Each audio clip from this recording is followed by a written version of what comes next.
네, 여러분, 드디어 이제 기말고사 일주일도 남지 않았습니다. 그래서 쌤이 약속한 대로 이렇게 기말고사 대비를 위해 가지고 왔어요. 하지만 우리가 이 수업을 듣기 위해서는 과거로 돌아가야 됩니다. 과거로 돌아가기 위해서는 당연히 과거 영상으로 한번 다시 돌아가 봐야겠죠. 여러분, 오늘은 긴 말 필요 없습니다. 바로 과거로 돌아가 볼게요. 회계의 목적은 무엇인가 한번 보겠습니다. 회계는 기업의 재무 상태, 그 다음에 경영 성과, 그 다음에 현금 흐름 등에서 하나가 더 있어요. 자본 변동까지 있는데 그에 관한 다양한 정보를 제공하는 것을 목적으로 둔다라고 되어 있습니다. 한마디로 뭐냐면요, 우리가 기업의 재무 상태라고 하면 기업이 한 시점에서 우리가 보는 날에서 기업의 상태는 어떤가 이거를 보는 거고요. 경영 성과라고 하면은 우리가 기간을 잡습니다. 몇 월 며칠부터 몇 월 며칠까지의 그 기간 중에서 기업이 얼마나 이익을 냈구나, 얼마나 손해를 봤구나, 또는 무슨 거래를 했구나, 이런 것들을 파악할 수 있는 게 경영 성과고요. 현금 흐름이라고 하는 것은 이런 경영 성과에 의해 가지고 현금이 움직임에 대한 모습을 볼 수 있는 게 현금 흐름 등이다 라는 겁니다. 이런 것들을 통해서 뭘 할 수 있어요? 다양한 정보를 제공하게 되는 것을 목적으로 하고 있다는 거예요. 한마디로 우리가 기록을 철저하게 해가지고요, 이거를 정보 공시, 특히 공시를 내서 다른 사람들이 정확하게 볼 수 있게끔 해주는 것을 우리는 뭐로 하고 있다고요? 회계의 목적으로 두고 있다라는 것입니다. 그렇다면은 우리가 다양한 정보라고 하는 것은 무엇일까요? 한번 볼게요. 다양한 정보의 첫 번째, 바로 미래 현금 흐름 예측에 유용한 정보를 제공한다라고 되어 있어요. 미래 현금 흐름의 예측이라는 것은 무엇이냐? 우리가 위에 있는 재무 상태와 경영 성과, 현금 흐름 등을 보고서 지금까지 이렇게 해왔으니까 이 기업은 미래에 어떻게 되겠구나, 어떻게 활용을 하겠구나, 이런 것들을 판단할 수 있게끔 예측이 가능하게끔 만들어주는 게 회계의 목적 중 첫 번째다라는 거고요. 다음, 투자 및 합리적인 의사결정에 유용한 정보를 제공한다라고 되어 있어요. 투자 및 합리적인 의사결정. 투자라는 것은 좀 전에 예시로 보여줬죠. 시준이가 주식을 사려고 해요. 그쵸? 근데 주식을 막 사면 된다라고 했어요? 아니죠. 바로 시준이가 그런 것들을 투자를 하는데 그 기본적인 예로 우리가 회계 정보를 이용해서 이 주식을 사도 되겠구나, 이런 것들을 판단할 수 있는 의사결정에 유용한 정보를 제공한다라는 것을 이야기하고 있습니다. 다음 세 번째, 경영자의 수탁 책임, 평가에 유용한 정보를 제공한다라고 되어 있어요. 경영자의 수탁 책임이라고 하는 것은 무엇이냐? 그러니까 받아가지고 뭔가를 책임을 진다라는 거예요. 받아가지고 책임을 지는 건데 경영자가 무턱대고 그냥 경영을 할 수 있을까요? 아니에요. 이런 자료들을 통해 가지고, 이 회계 정보 자료를 통해 가지고 이 경영은 어떻게 해야 되겠구나, 이래야 기업이 살아나겠구나, 또는 기업이 더 발전을 하겠구나, 이런 것들을 판단하고 평가할 수 있는데 유용한 정보의 제공 역할을 할 수 있는 게 뭐다? 회계 정보다라는 것입니다. 마지막 네 번째, 경영 성과, 그 다음 재무 상태, 현금 흐름 및 자본 변동에 관한 정보를 제공한다라고 되어 있어요. 한마디로 위에 있는 내용이죠.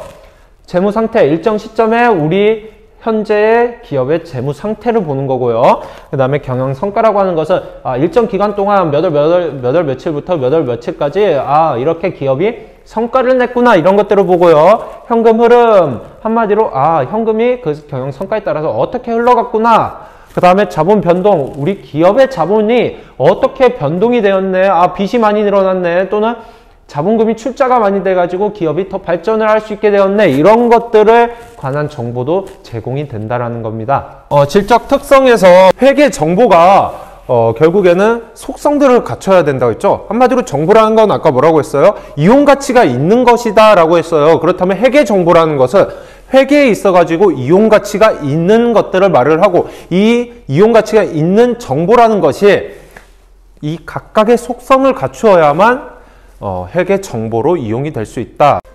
그렇다면은 우리가 이 질적 특성에는 무엇이 있는가, 이 두 가지에 대해서 한번 먼저 알아볼게요. 맨 처음에는 목적 적합성이다 라고 이렇게 나와 있네요. 목적 적합성, 그 말 그대로예요. 목적에 적합해야 된다, 이것을 이야기를 하고 있어요. 그렇다면 이게 무슨 의미일까? 라고 한번 좀 다시 파고들어 보면은 회계 정보를 통해서 우리가 의사결정, 무언가를 여러분들이 나중에 결정을 해야 돼요. 이 정보를 가지고. 이 정보를 가지고 결정을 할 때 내가 원하는 목적에 적합해야 된다.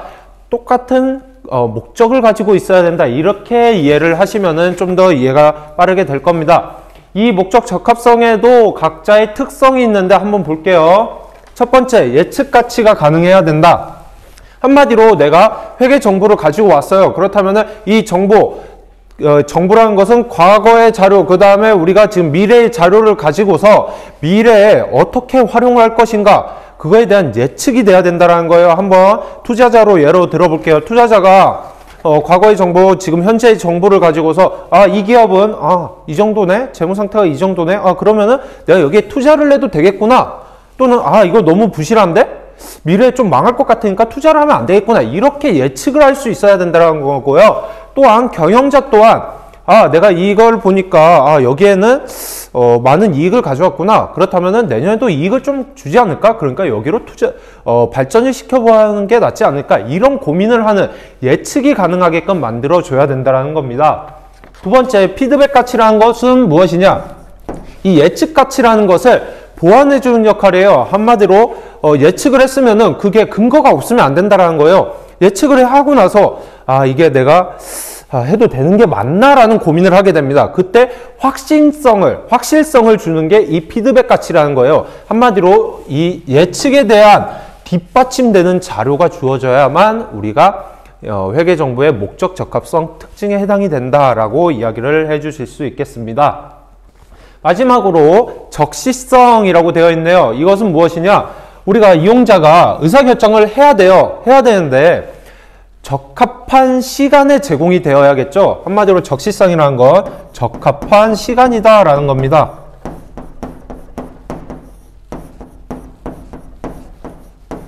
이 적합한 시간에 자료가 제공이 되어야 내가 원하는 것을 결정을 할 수 있어요. 만약 경영자가 이거는 결정을 해봐야 되는데 자료가 언제 주어지나 했어요. 지금 바로 필요한 거예요. 그쵸? 하지만 6개월 뒤에 자료가 준비되었습니다 하고 줬어요. 그렇다면 이게 적합하게 주어진 건가요? 아니죠? 그러니까 내가 원하는 시간에 제대로 주어져야만 이게 회계정보의 목적 적합성에 어울리게 된다라는 것입니다. 다음, 신뢰성에 대해서 한번 보도록 할게요. 두 번째 회계 질적 특성의 두 번째 내용이 신뢰성인데, 딱 봐도 뭔가 믿음을 줘야 된다라는 말이죠. 여러분들 친구를 신뢰하고 있나요?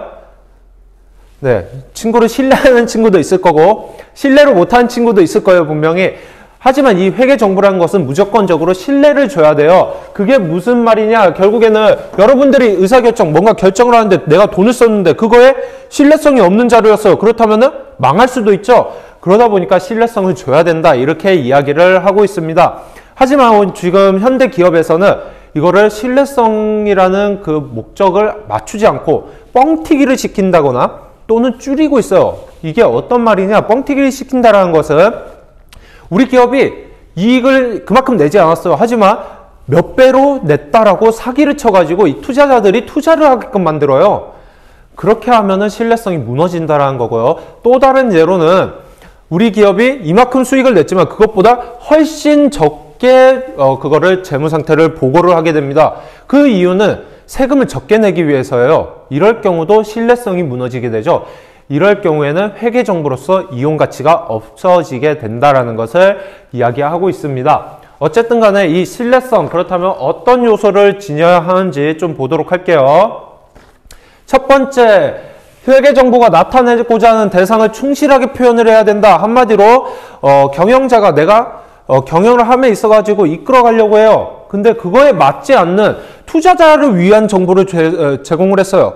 이게 목적에 적합하게 신뢰 있는 자료를 충실하게 제공을 했나요? 그건 아니죠. 잘못된 자료를 제공을 했다는 거예요. 이럴 경우에는 이제 신뢰성이 무너지게 된다라는 겁니다.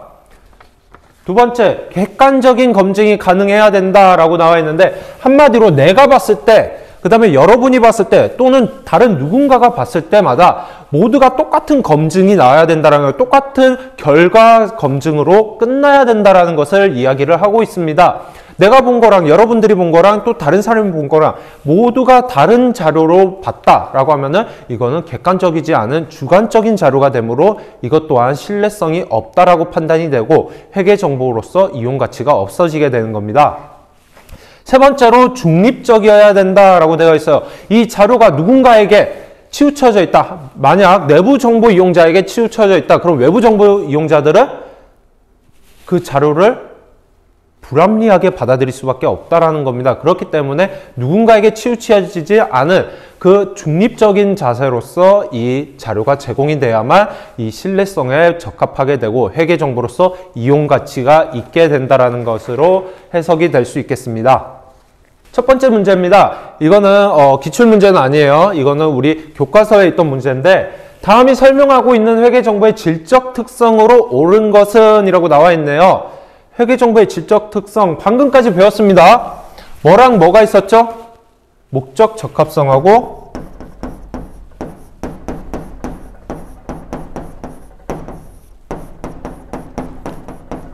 그 다음에 신뢰성, 이 두 가지를 오늘 우리가 배웠습니다. 그렇다면 한번 이 내용 중에서 어떤 거를 말을 하고 있느냐, 그렇게 물어보고 있는 문제네요. 중립적이어야 한다. 좀 전에 배웠어요. 조금 이제 기억이 날락말락합니다. 다음, 객관적인 검증이 가능해야 된다. 아, 이거 신뢰성 아닌가요? 라고 생각을 할 수가 있어요. 그쵸? 그래도 마지막까지 한번 읽어볼게요. 회계 정보는 그 정보가 나타내고자 하는 대상을 충실하게 표현해야 된다. 아, 이거는 신뢰성이구나. 여러분들도 이렇게 빠르게 생각을 할 수 있죠? 네, 답은 이렇게 2번 신뢰성이 된다라는 거 어렵지가 않죠? 회계단위란 결국엔 무엇인가 이렇게 나와 있어요. 기업의 현금, 물품, 그 다음에 채권 등의 증감 변화나 그 원인을 기록하고 계산하기 위한 장소적인 범위다라는 겁니다. 한마디로 이거는 장소를 의미를 해요. 우리가 이 기업에 여기 하나의 기업이 있고요. 같은 기업이지만 다른 곳에 하나의 기업이 더 있어요.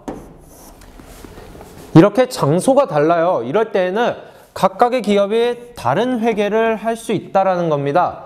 각각의 회계를 해가지고 자기만의 회계 장부를 작성을 해서 그거를 정보 이용에 제공을 할 수 있다는 게 이게 장소적 범위의 의미에 해당이 된다라는 겁니다. 한번 그 내용을 좀 더 볼게요. 보통 기업이 하나의 회계 단위가 기록이 되지만 이렇게 나와 있네요. 본점과 지점 등으로 구분되어 있는 경우에는 각각의 하나의 독립된 회계 단위를 사용할 수 있다라고 이렇게 나와 있네요. 방금 전에 이야기한 거예요. 한마디로 같은 기업일 경우에 이렇게 회계 단위로 사용을 하는 게 원칙이에요. 하지만 너무 많은 지점들이 있어요. 그럴 경우에는 각각의 기업별로 지점별로 이렇게 회계 단위를 나눠 가지고 사용을 할 수 있다라는 겁니다. 이거는 무슨 범위다? 장소적 범위다라는 겁니다. 그러므로 여러분들이 여기서 회계 단위는 가장 중요한 키포인트가 뭘 것 같아요? 그렇죠? 바로 장소적 범위다라는 겁니다. 다음은 회계 연도 또는 회계 기간이라고도 하는데 이것에 대해서 한번 보고 넘어가도록 하겠습니다. 기업의 일정 기간 동안의 경영 실적을 명확하게 계산을 하기 위해서, 그러니까 한마디로 경영을 어떻게 왔는가, 수익은 얼마나 냈고 비용은 얼마나 냈는가, 이것들을 명확하게 하기 위해서 인위적으로 설정해둔 기간입니다. 한마디로 우리가 몇 월 며칠부터 몇 월 며칠까지 이렇게 기간을 정했다라는 거예요. 아까는 장소를 정해서 회계 단위를 나눈다고 했지만 이거는 기간을 정해가지고 회계를 나눈다라는 겁니다.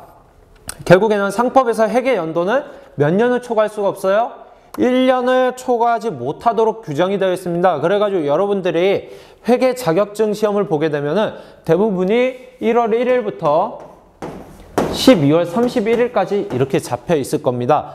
이게 1년이 딱 안 되게 되어 있죠?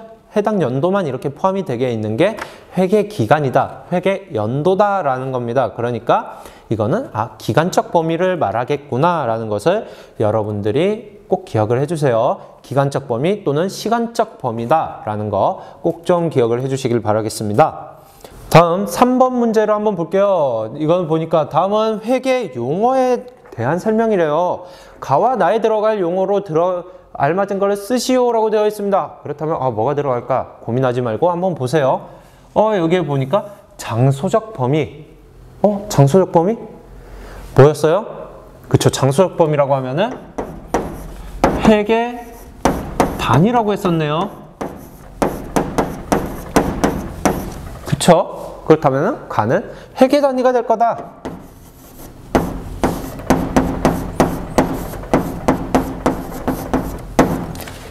다음, 회계 처리가 이루어지는 기간적, 시간적 범위를 나라고 한다. 기간적, 시간적 범위라고 했으면은 쌤이 기억하라 했죠?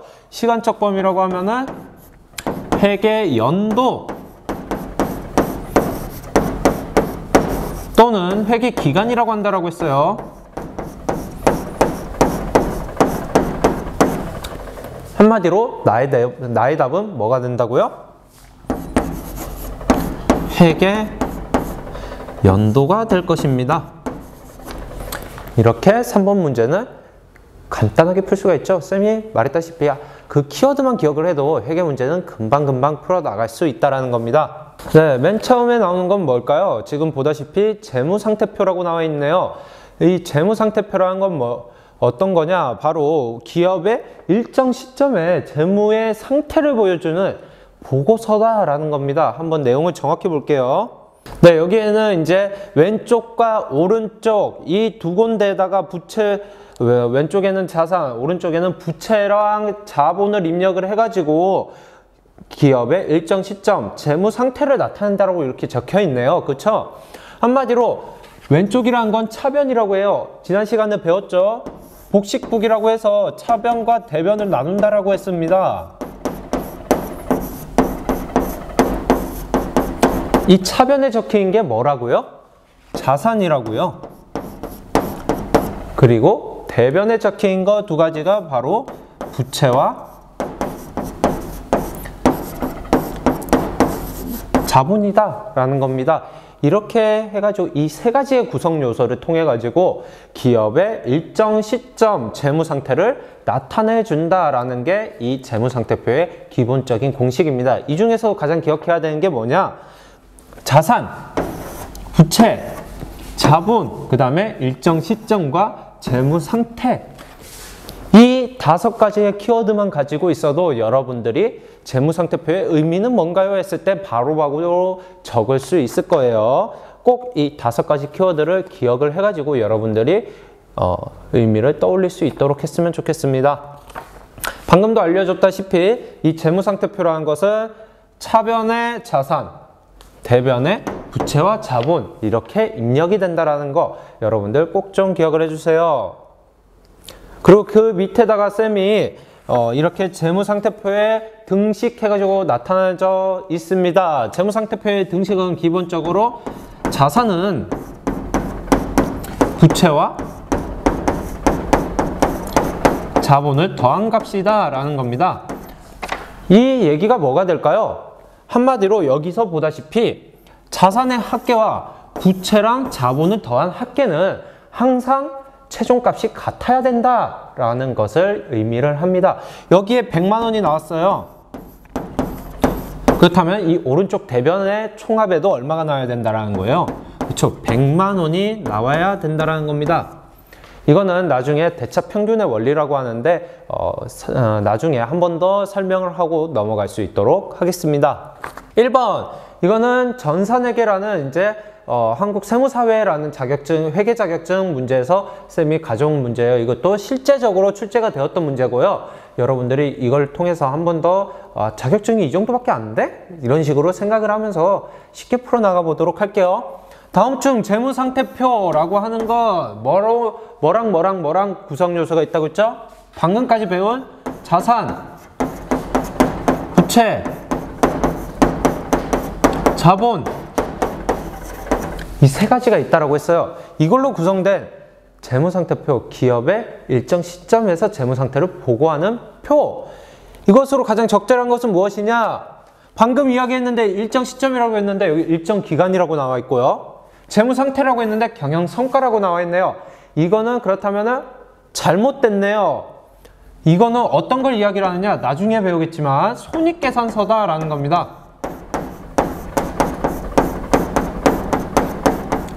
(1번) 내용 같은 경우에는 손익계산서의 내용이었어요. 다음 2번, 기업의 자본의 크기와 그 변동에 관한 정보를 제공하는 재무보고서이다 라고 이렇게 나와 있습니다.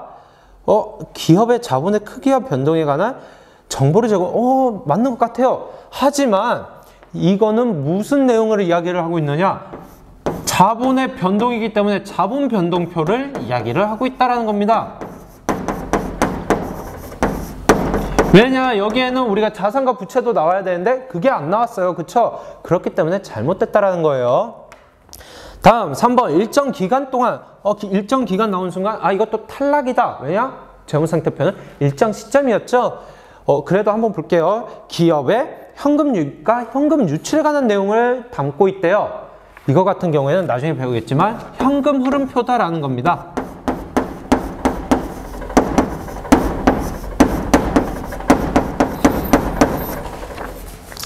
그러면 이제 4번밖에 안 남았네요.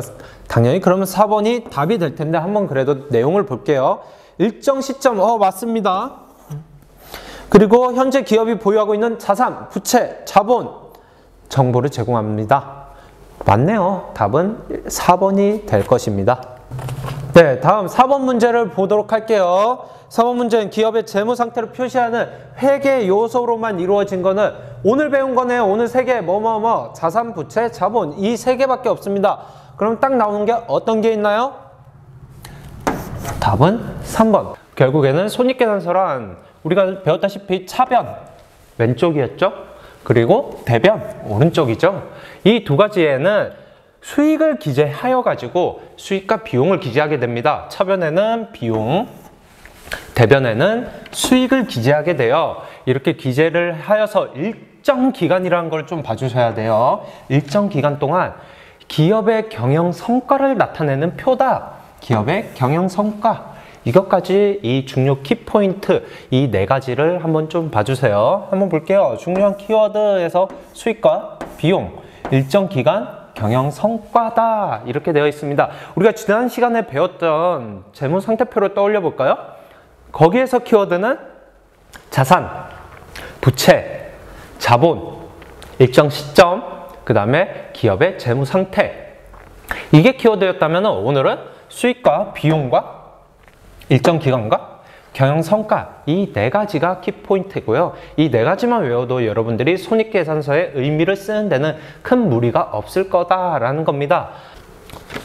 우선은 손익계산서에는 그렇다면 어떻게 이루어지는가? 우리가 지난번 재무상태표에서는 차변에 뭐가 들어왔었어요? 자산이 들어왔죠? 근데 이번에는 뭐가 들어온다고요? 차변에? 비용이라는 게 들어온다라는 겁니다. 그리고 대변에는 수익이라는 게 들어오는데 보니까 그 밑에 단기 손실이라는 게 있네요. 한마디로 이것은 무엇을 의미를 하느냐? 우리가 차변과 대변의 값은 항상 같아야 된다고 쌤이 이야기를 했습니다. 그런데 차변에 비용이 더 많이 써졌어요. 그러다 보니까 수익이 그 비용에 대한 값을 다 충당을 못했습니다. 나머지 비용이 뭐가 된다는 거예요?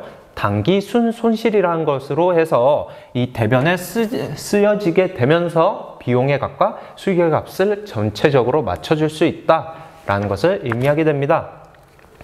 손익계산서의 반대적인 의미도 한번 볼게요. 비용이 수익보다 이번엔 적었어요. 그럴 때는 이 비용 쪽에 단기 순이익이라는 게 적히게 되겠죠. 한마디로 수익이 많았어요. 비용보다. 그러다 보니까 나머지 해당 금액은 단기 순이익이라는 것으로 수익에 대한 값을 전체적으로 대체를 시켜준다라는 것이 되겠습니다. 이렇게 해서 손익계산서에 등식해서 수익에서 비용을 빼면은 단기 순손익이 생긴다라는 거고요. 한마디로 수익이 비용보다 크면은 그쵸? 단기 순이익. 수익이 비용보다 작았어요. 단기 순손실. 이렇게 두 가지를 구분하실 수 있어야 되겠습니다. 일정 기간의 기업의 경영성과래요. 경영성과. 일정 기간. 4가지 중에 2가지가 나왔네요. 그렇다면 뭐예요? 답은? 그쵸? 손익계산서죠? 재무상태표는 뭐였어요? 그쵸? 일정 시점 기업의 재무상태를 나타내는 재무제표였죠? 우선 재산법에 대해서 한번 보도록 하겠습니다. 재산법이라고 하는 것은 뭐냐면요. 재무상태표에 있는 이 자본을 토대로 단기순이익 또는 단기순 손실을 구해보는 공식이다라는 겁니다. 회계연도 초에 기초자본과 회계연도 말에 기말자본, 한마디로 회계연도 초라고 하면은 1월 1일이죠? 1월 1일에 자본과 그 다음에 연도 말이면은 12월 31일에 이 자본을 비교해가지고 우리가 무엇을 구할 수 있다라는 거예요? 당기순 손익을 구할 수 있다라는 거고요. 기초자본보다 기말자본이 증가가 되었다라는 것은 한마디로 자본이 증가가 되었네요. 1월 1일하고 12월 31일을 비교했더니만 자본이 증가가 되었어요. 이럴 때는 이익이 발생했다라고 이야기를 하게 되고요. 만약 기말에 있는 자본이 기초에 있던 자본보다 감소가 되었어요. 더 금액이 작아졌어요. 이럴 때는 손실이 발생되었다고 이야기를 할 수 있는 겁니다. 여기서 잠깐 한번 보도록 할게요. 재산법의 기본 공식은 무엇이냐? 기말자본에서 기초자본을 빼는 겁니다.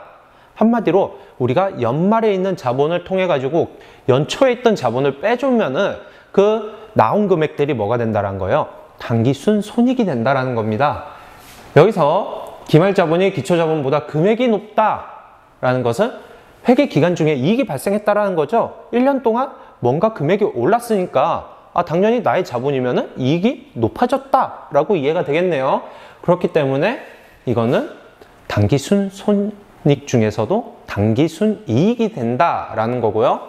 만약 그게 반대로 연초에 있던 자본보다 연말에 있는 자본이 금액이 작아졌어요. 그렇다면은 나의 돈이 작아졌네요. 그렇다면은 당연히 손실이 발생했다라고 이렇게 이해를 할 수 있습니다. 그렇기 때문에 기초자본이 기말자본보다 크다라는 것은 당기순 손실, 기초자본보다 기말자본이 커졌다라는 것은 당기순 이익이 발생했다라고 이렇게 여러분들이 이해를 해주시면 되겠습니다. 네, 다음으로 이제 손익법에 대해서 한번 배워볼게요. 손익법이라는 건 뭐예요? 딱 손실과 이익. 그렇다면은 수익과 비용을 통해 가지고 우리가 뭔가 알아보는 공식 같아요. 한마디로 총수익, 우리가 1년 동안 벌어들인 총수익을 뭐로 빼준다고요? 1년 동안 쓴 총비용을 빼줘가지고 당기순 손익을 계산하는 겁니다. 이 총수익이 우리가 벌어들인 돈이 쓴 돈보다 크다라면은 당연히 벌어들인 게 쓴 것보다 크면은 이익이 생긴 거죠? 반대로 쓴 돈이 벌어들인 돈보다 크다라는 것은 당연히 손실이 발생했다라고 여러분들이 이해를 할 수 있겠죠? 이건 너무 쉬워요. 그래도 한번 짚고 넘어가야겠죠? 손익법의 기본 공식은 총수익에서 총비용을 빼주는 겁니다. 당연히 우리가 벌어들인 돈이 쓴 돈보다 많으면 이익이 생길 것이고 쓴 돈이 더 많다라면 손실이 발생하겠죠? 이렇게 생각하면 좀 더 쉽게 이해가 될 거예요. 한마디로 1년 동안 벌어들인 돈이 쓴 돈보다 많다라는 건 단기 내에 이익이 발생해서 당기순 이익, 우리가 1년 동안 벌어들인 돈보다 쓴 돈이 많다라는 것은 1년 동안에 손실이 발생했다라고 되기 때문에 당기순 손실 이렇게 된다라는 거 너무 쉽죠? 이거는 이 두 공식 방금 전에 배웠던 재산법과 이 손익법을 통해 가지고도 우리가 회계 문제를 풀어나갈 수 있다는 겁니다. 그냥 약간씩 공식만 대입을 해주면은 여러분들이 쉽게 문제를 풀어나갈 수 있어요. 한번 형성평가 좀 이따가 배우는 곳에서 한번 같이 풀어보도록 하겠습니다. 다음으로 우리가 오늘의 형성평가를 들어가기 전에 앞서 재무제표란 도대체 그럼 무엇인가요? 이것에 대해서 배워보도록 하겠습니다. 재무제표라는 것은 기업의 재무 상태를 파악하여 보고하기 위해 회계 원칙에 따라 가지고, 그러니까 회계가 정해준 그 원칙에 따라서 간단하게 표시한 재무보고서다라고 되어 있는데요. 정말 간단할까요? 한번 볼게요. 재무제표를 구성하는 요소는 벌써 5가지가 있습니다. 우리가 맨 처음에 배운 재무상태표, 여기에 구성은 뭐가 되어 있어요? 자산, 부채, 자본, 이 3가지로만 이루어진 거예요. 그렇다면 손익계산서도 지난 시간에 배웠죠? 이건 뭐랑 뭐? 수익과 비용, 이 2가지로 이루어졌다고 했었죠? 그리고 나서 추가적으로 3가지가 그럼 더 있어야겠네요. 그게 바로 현금 흐름표. 이것은 무엇이냐? 한마디로 우리가 쓴 기업에서 현금의 흐름에 따라서 작성한 표입니다. 한마디로 이거는 뭐가 들어가야겠어요? 그쵸? 현금이라는 게 들어가야 된다는 겁니다. 우리가 현금이 나갔느냐 들어왔느냐 이런 흐름에 따라서 작성한 표기 때문에 여기에서는 현금이 나와야 되고요. 흐름이라는 것은 움직임이 있다라는 거겠죠. 그렇다면 일정 시점일까요? 일정 기간일까요? 당연히 움직임을 보려면 기간적 범위로 잡아줘야만 우리가 볼 수 있을 거라는 거예요. 일정 시점은 하루 날을 잡아가지고 이날에 보니까 이거는 정적이다 라고 하기 때문에 우리가 동적인 모습을 보기 위해서는 일정 기간이라는 것을 기억을 해줘야 된다는 거고요. 자본 변동표 딱 보니까 뭐예요? 자본의 변동 상황을 보여주는 표일 것 같아요. 그쵸? 한마디로 재무상태표에 있는 이 자본 그리고 현금 흐름표는 자산에 있는 현금을 이용한 표들일 거다라고 여러분들이 예상을 할 수 있을 겁니다. 그렇다면 주석, 이것은 무엇일까요? 이건 표일까요? 나머지 보면은 다 표예요. 그쵸? 하지만 이 주석이란 것은 하나의 표가 아닙니다. 이 4개의 표에다가 도와주는 역할을 하는 게 바로 주석이다라는 겁니다. 좀 이따가 다시 한번 좀 더 자세하게 한번 배워볼게요. 우선 재무상태표 너무 많이 배웠어요. 쌤이 딱 5가지 키워드 기억하라고 한 게 있습니다. 일정 시점, 자산, 자본, 부채, 그리고 기업의 재무상태. 그쵸? 일정 시점, 기업의 재무상태를 나타내는 보고서다. 이해가 되었나요? 손익계산서라는 거 일정 기간, 쌤이 딱 4가지 기억하라고 했어요. 일정 기간, 수익, 비용, 그 다음에 경영성과. 일정 기간에 경영성과를 나타내는 보고서다. 너무 쉽죠? 여기에서 쌤이 우선 자산, 자본, 부채, 그리고 수익, 비용은 잠시 빼놨습니다. 그래도 그게 포함이 되어 있다는 거는 꼭 기억을 해주셔야 되고요. 다음, 현금 흐름표를 볼게요. 일정 기간 기업의 현금 흐름. 한마디로 현금의 흐름을 보여주는 표예요. 이거는 다른 게 아니라 현금의 흐름만 보여준다라는 거 여러분들이 꼭 기억을 해주셔야 되고요. 4번째, 자본 변동. 이거는 일정 기간이네요. 이것 또한. 왜냐? 이것도 변동, 변화의 움직임, 움직일 동자를 사용하네요. 움직임을 보여줘야 되니까 기간적 범위를 잡아야 된다는 겁니다. 일정 기간 기업의 자본의 변동에 관한 정보를 나타내는 보고서다라는 거. 마지막 주석, 이 위에 4가지 재무제표, 이 재무상태표, 손익계산서, 현금흐름표, 자본변동표, 이 4가지 표를 도와서 보고서의 밑에, 그러니까 보고서가 이렇게 작성이 돼요. 그렇다면 이 밑에 또는 따로 별지를 만들어서요, 이렇게 내용을 보충 설명해 주는 거, 한마디로 개정 과목 안에 포함이 되지 못했지만 좀 중요한 내용이다 라고 하는 것들을 써주는 게 주석이다 라는 겁니다. 여기 표들을 보면은 이 중에서 딱 하나만 일정 시점이죠. 재무상태표. 왜냐? 재무상태표는 현재의 재무상태를 보자는 거예요. 오늘날의 재무상태를 딱 보고 싶어요. 그러는 게 재무상태표고요. 손익계산서는 우리가 기간을 잡아서 그 기간 동안의 수익과 비용의 움직임을 보는 거고요. 현금 흐름표 또한 현금의 흐름, 기간을 잡아가지고 여기서부터 여기까지 현금 흐름이 어떻구나 이렇게 기간을 본다라는 거. 그리고 자본 변동표 또한 일정 기간 동안 어느 날부터 어느 날까지 자본의 변동을 보는 거구나 이렇게 이해를 해주시면 돼요. 한마디로 재무상태표만 일정 시점이다 라는 거를 꼭 기억을 해주셔야 되고요.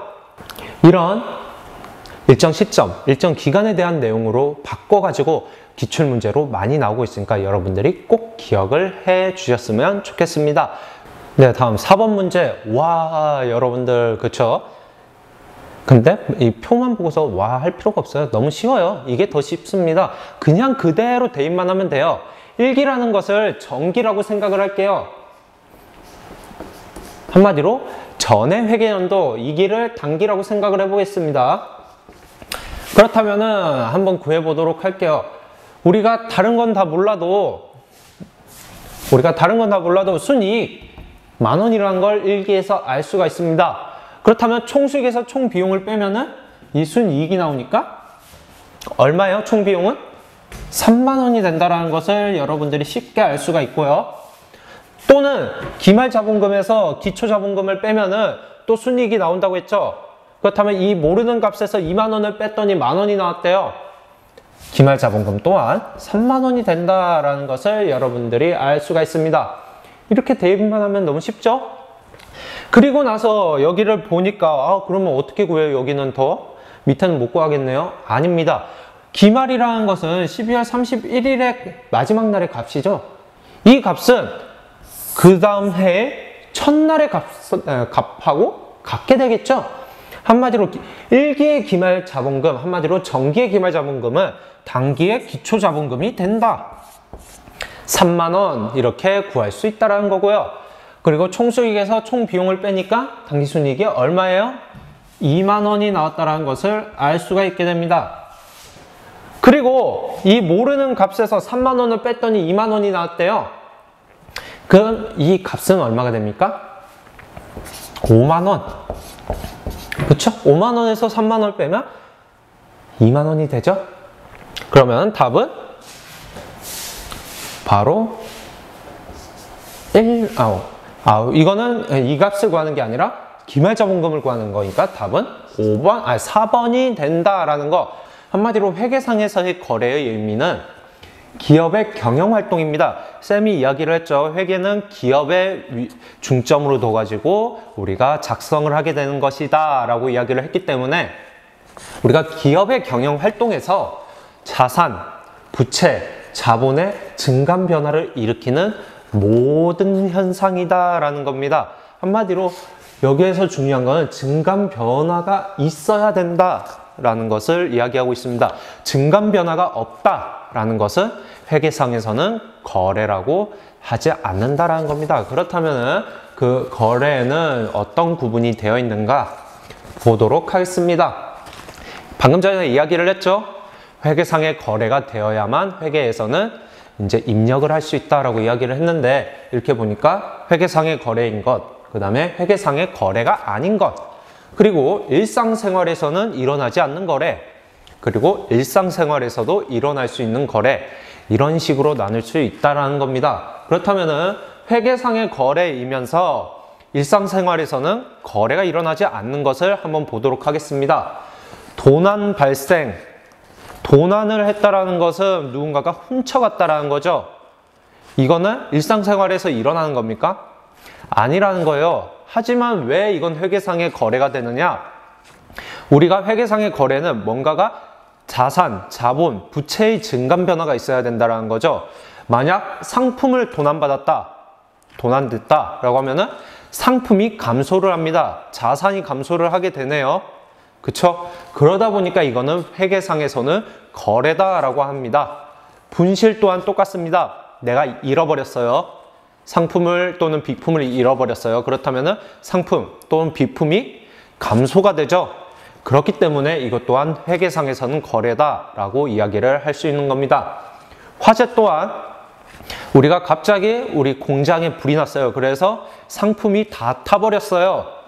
그렇다면 우리 상품이 감소가 되네요. 그렇기 때문에 이 화재 또한 일상생활에서의 거래는 아니지만 회계상에서는 거래다라고 이야기를 하고 있는 겁니다. 파손, 우리가 이동을 하고 있었어요. 배송을 하고 있었는데 갑자기 물품이 파손되었어요. 그렇다면 이것 또한 그 물품은 팔 수가 없게 되죠. 그렇지만 우리 상에서는 어쨌든 간에 이게 없어졌기 때문에 감소의 역할을 하고 있고, 그 다음에 이것 또한 회계상의 거래다라고 이야기를 하는 겁니다. 천재지변이라고 하는 것은 이제 태풍 또는 우리나라에서는 일어나지 않지만 허리케인 또는 산불, 이런 것들, 다양한 천재지변들 또한 회계상에서는 거래다라고 이야기를 합니다. 왜냐? 이거 발생한 것 자체의 의미로는 거래라고는 하진 않아요. 하지만 이게 발생함으로써 우리의 상품, 제품 또는 회사에 있는 물품들이 손실을 입었다라고 하면은 그것 또한 회계상의 거래가 된다라는 겁니다. 다음, 회계상의 거래이면서 일상생활에서도 거래로 해당하는 것. 한마디로 이거는 일상적으로 우리가 생활함에 있어가지고 거래가 맞는데 이건 또 회계상에서도 거래로 인식을 하고 있어요 라는 것은 어떤 것들이 있는가 한번 보도록 하겠습니다. 상품의 매매, 우리가 매장에 가가지고 다이소 또는 뭐 편의점 이런 데를 가서 뭔가를 구매를 해요. 이런 것들을 상품을 매입했다라고 하죠. 또는 우리가 무언가를 판매해요. 그렇다면 상품을 매출했다라고 합니다. 이런 것들은 실생활에서도 발생이 합니다. 그러고 난 다음에 회계상에서도 우리가 구매를 하면서 현금을 줬다라고 하면은 현금의 감소, 상품의 증가, 이런 식으로 자산의 증가, 감소가 발생하게 되는 겁니다. 그리고 자산의 취득과 매각, 우리가 건물을 샀어요. 그렇다면 당연히 건물이 늘어나고 그 다음에 그에 대한 대금을 줬다라면 그게 감소가 되겠죠. 그렇기 때문에 이것 또한 회계상의 거래, 그리고 일상생활에서도 실제로 건물의 구매, 그 다음에 매각은 발생합니다. 그렇기 때문에 이 두 개 다 해당이 된다는 겁니다. 자금의 차익과 상환, 한마디로 우리가 돈을 빌려왔어요. 차입해왔어요. 그렇다면 갚아야 되죠. 어쨌든 간에 돈을 빌려오면서 우리가 현금이라는 게 증가가 하게 되겠네요. 일상생활에서도 우리가 빚을 지고서 실제로 돈을 빌려오는 경우도 발생을 하죠. 그렇기 때문에 이것 또한 회계상의 거래, 일상생활에서의 거래에 해당이 된다는 겁니다. 비용의 지출, 우리가 돈을 썼어요. 뭔가를 썼어요. 그렇다면은 당연히 그것 또한 해당이 될 거고, 수익의 수입, 한마디로 우리가 수익이 들어왔어요. 그렇다면 이것 또한 해당이 된다는 겁니다. 그렇다면은 회계상에서의 거래가 아니고 일상생활에서는 거래로 해당하는 것 무엇이 있는가 보겠습니다. 이 회계상에서의 비거래라는 것은 결국엔 뭐냐면요, 우리가 분개를 할 수 없는 것들을 의미를 하게 됩니다. 한마디로 자산, 부채, 자본의 증감 변화는 없지만 일상생활에서는 이거를 거래라고 생각하고 있는 것, 그것은 무엇인가?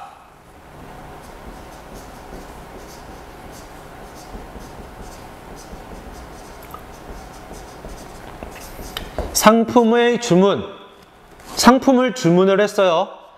주문을 한 것이 우리가 돈이 실제적으로 왔다 갔다 하거나 상품이 실제적으로 왔다 갔다 했다라는 게 아닙니다. 그쵸? 이건 일상생활에서는 우리가 거래가 이루어졌다고 해요. 주문했을 경우에. 하지만 실제 회계상에서는 증감 변화가 없기 때문에 이거는 회계상의 거래에는 해당될 수 없다라는 겁니다. 채용 계약. 한마디로 우리가 당신 다음 주부터 출근을 하세요. 우리랑 계약을 합시다. 이렇게 해가지고 계약서를 썼어요. 일상생활에서는 이게 계약이 됐죠. 하지만 회계상에서는 뭐 우리가 월급을 줬다거나 또는 뭔가 상품이 왔다 갔다 했다거나 이런 것들이 없기 때문에 이것 또한 회계상에서는 거래가 될 수 없다라는 겁니다. 각종 계약, 방금 전에도 이야기를 했죠. 상품의 뭐 매매 이런 것들, 이런 것 또한 실제로 우리가 상품이 왔다 갔다 한다거나 돈이 왔다 갔다 해야 회계상의 거래가 된다라는 거. 담보 설정, 우리가 집을 담보로 설정해 놓고 뭔가를 했어요. 근데 이 담보 설정, 우리 집이 실제로 이동이 되었습니까? 아니다라는 거예요. 그렇기 때문에 이 담보 같은 경우에도 회계상의 거래에서는 해당될 수가 없다라는 겁니다. 회계상의 거래는 회계 거래로 인식이 됩니다. 그렇기 때문에 복식부기를 통한 회계상의 입력이 된다. 한마디로 분개를 할 수 있다 라는 거지만, 회계상의 거래로 해당하지 않는 회계상의 이 비거래 같은 경우에 여기에 해당하는 내용들 같은 경우에는 재무상태표에서 증감 변화가 없기 때문에 이거는 회계상의 입력이 불가능하다라는 것을 이야기하고 있는 겁니다. 한마디로 이거는 무엇을 이야기를 해요? 분개가 불가능하다 라는 것을 말을 해주고 있습니다.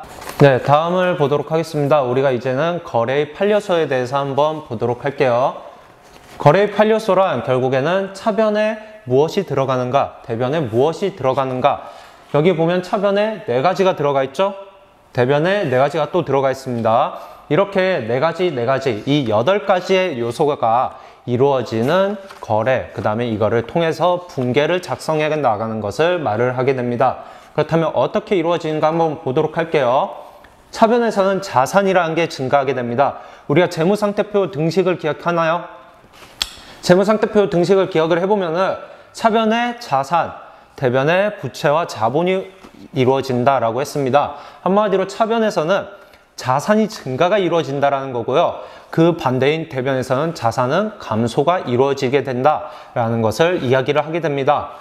부채 또한 대변에서 작성이 된다고 했으니까 대변에서 증가, 그리고 차변에서 감소가 이루어진다라고 여러분들이 생각을 해주시면 될 것 같아요. 자본 또한 부채와 같고, 그 다음에 비용과 수익 또한 손익계산서에서 한번 배웠죠. 한마디로 비용은 차변에 작성이 된다, 수익은 대변에 작성이 된다 라고 이야기를 했습니다. 하지만 지금 자산, 부채, 자본처럼 증가와 감소로 이루어지는 게 아니라 비용과 수익 같은 경우에는 뭐라고 적혀 있어요? 발생이라고 적혀 있습니다. 왜냐? 자산은 우리가 증가도 할 수 있고 우리의 자산이 감소도 할 수 있는 이런 변동이 일어날 수 있어요. 하지만 수익과 비용 같은 경우에는 우리가 그냥 쓴 돈, 우리가 그냥 벌어들인 돈이죠. 그렇기 때문에 감소라는 말을 또는 증가라는 말을 쓰지 않고요. 쓴 돈이니까 그냥 비용이 발생했다. 우리가 돈을 발생시켰다, 쓰게 되었다 라고 하죠. 수익 또한 똑같습니다. 벌어들였으니까 우리가 수익이 그냥 발생했다 라고 이렇게 이야기를 한다라는 겁니다. 또는 증가와 감소가 없으니까 반대편에서 수익의 소멸 또는 비용의 소멸, 이렇게 정도는 작성이 될 수 있겠습니다. 하지만 우리가 거래의 8요소는 이렇게 구성이 돼가지고 이루어진다라는 거 좀 봐주시면 될 것 같아요. 표는 이렇게 각자 자산의 증가는 자산의 감소와 이루어질 수 있고, 자산의 증가는 또는 부채의 증가, 그리고 자본의 증가, 수익의 발생과 이렇게 이루어질 수 있다라는 것을 보여주고 있습니다. 부채와 자본, 비용 또한 똑같이 이렇게 이루어지는데, 여기서 참고해야 될 부분은 뭐냐? 자산의 증가와 부채의 감소는 동시에 둘이서만 일어날 수 없다라는 거예요. 한마디로 한 변에 있는 것들이 같이 붕괴가 이루어질 수는 없다라는 겁니다. 다른 변에 있는 거와는 같이 발생을 할 수 있지만 한 변에서만 거래가 발생할 수는 없다라는 것을 여러분들이 꼭 기억을 해 주시고, 여기 화살표를 보니까 한 가지가 안 꺼져 있어요. 뭐랑 뭐가 안 꺼져 있어요? 그렇죠? 비용의 발생과 수익의 발생은 서로 발생되지 않는다라고 이렇게 되어 있어요. 왜 그러느냐? 돈을 썼는데 수익이 발생할 수가 있습니까? 아니죠. 돈을 썼으면 비용이 발생하면서 그거에 해당하는 자산, 부채, 자본의 증감 변화가 일어나겠지 수익이 발생한다 라고 하진 않아요. 수익 또한 똑같습니다. 수익이 발생을 했는데 내가 돈을 벌어들였는데 비용을 발생시켰다 라는 것은 잘 이루어지지 않는다라는 겁니다. 그렇기 때문에 이 두 가지는 연결선이 없다라는 거 여러분들이 꼭 기억을 해 주시고 넘어가 주시길 바라겠습니다. 모든 거래는 반드시 차변 요소와 대변 요소의 결합으로 이루어진다라는 거, 한마디로 차변과 대변이 같이 나와야 된다라는 겁니다. 그리고 나서 이게 뭐라고요? 복식부기라고 한다라고 했죠. 단식부기는 우리가 그냥 현금 기입장처럼 한 변에다가 그냥 다 쓰는 거죠. 수입, 지출, 그 다음에 총액 이렇게 쓰는 거였고, 복식부기라는 거는 차변과 대변을 나누어 가지고 우리가 거래의 합계를 맞춰서 작성을 하는 거다 라고 이야기를 했었습니다.